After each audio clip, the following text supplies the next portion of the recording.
Bismillahirrahmanirrahim. Assalamualaikum warahmatullahi wabarakatuh. Saya Bahrul Ulum. Di dalam video ini kita akan membahas konsep-konsep penting yang mempengaruhi motivasi dan kinerja individu dalam organisasi. Motivasi adalah kunci kesuksesan dalam mencapai tujuan organisasi. Motivasi merupakan proses yang memicu, mengarahkan dan mempertahankan perilaku untuk mencapai tujuan. Terdapat beberapa jenis motivasi, yaitu yang pertama ada motivasi intrinsik. Apa itu motivasi intrinsik? Motivasi intrinsik adalah motivasi yang berasal dari dalam diri, seperti kesenangan dan kepuasan. Contohnya yaitu motivasi intrinsik adalah senang bekerja dan merasa bangga dalam pekerjaannya. Ada sebuah cerita tentang Bu Sri. Dia seorang guru SD yang merasa bangga mendidik siswanya dan melihat perkembangan mereka.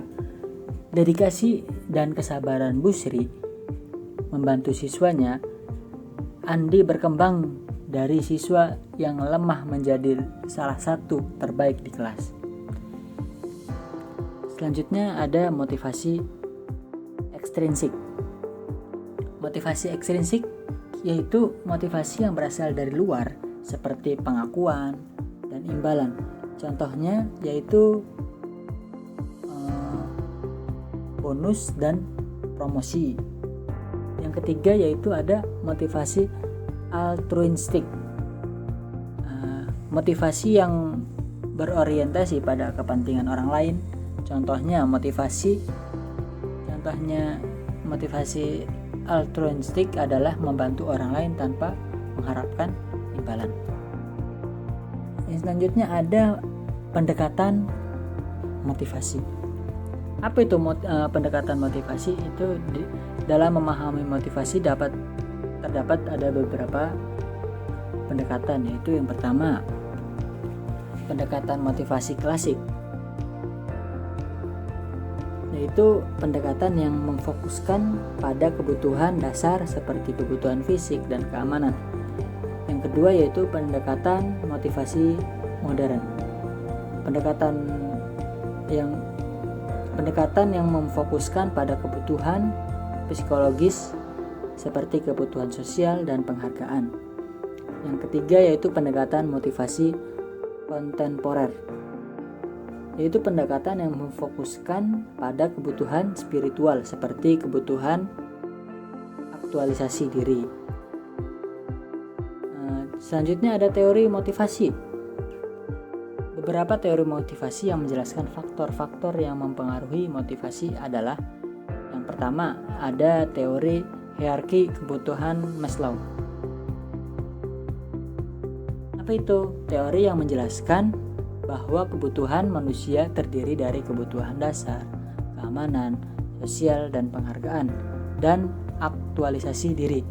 Yang kedua yaitu teori dua faktor Herzberg, yaitu teori yang menjelaskan bahwa motivasi dan happiness mempengaruhi kinerja.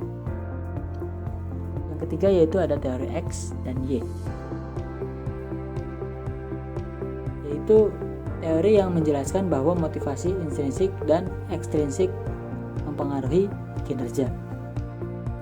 Yang selanjutnya ada psikologi organisasi.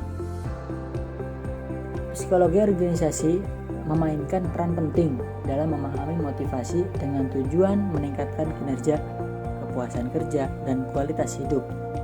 Konsep-konsep psikologi organisasi meliputi yang pertama ada motivasi, proses yang memicu dan mengarahkan dan mempertahankan perilaku untuk mencapai tujuan. Yang kedua yaitu kepemimpinan. Kepemimpinan itu mampu untuk mempengaruhi dan memotivasi orang lain. Yang ketiga yaitu komunikasi. Proses pertukaran informasi dan ide. Yang keempat adalah ada konflik. Konflik itu perbedaan pendapat atau kepentingan yang dapat mempengaruhi hubungan.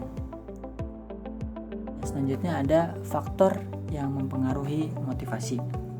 Faktor individu, faktor sosial, dan organisasi yang mempengaruhi motivasi adalah yang pertama ada faktor individu. Individu itu kepribadian, kecerdasan, dan pengalaman. Untuk faktor sosial itu ada budaya, norma, dan kelompok. Yang ketiga yaitu ada organisasi, faktor organisasi, itu struktur, pemimpinan, dan komunikasi. Selanjutnya ada riset motivasi. Riset motivasi dilakukan untuk memahami faktor-faktor yang mempengaruhi motivasi, model motivasi seperti teori hierarki kebutuhan Maslow dan dua faktor Herzberg membantu menjelaskan konsep motivasi. Nah, itu yang bisa dapat saya sampaikan. Kesimpulan dari materi ini yaitu dengan memahami motivasi dan psikologi organisasi, kita dapat meningkatkan kinerja dan mencapai tujuan organisasi. Motivasi adalah kunci kesuksesan dalam mencapai tujuan organisasi. Oleh karena itu, penting untuk memahami faktor-faktor yang mempengaruhi motivasi dan mengembangkan strategi untuk meningkatkan motivasi. Cukup sekian. Wassalamualaikum warahmatullahi wabarakatuh.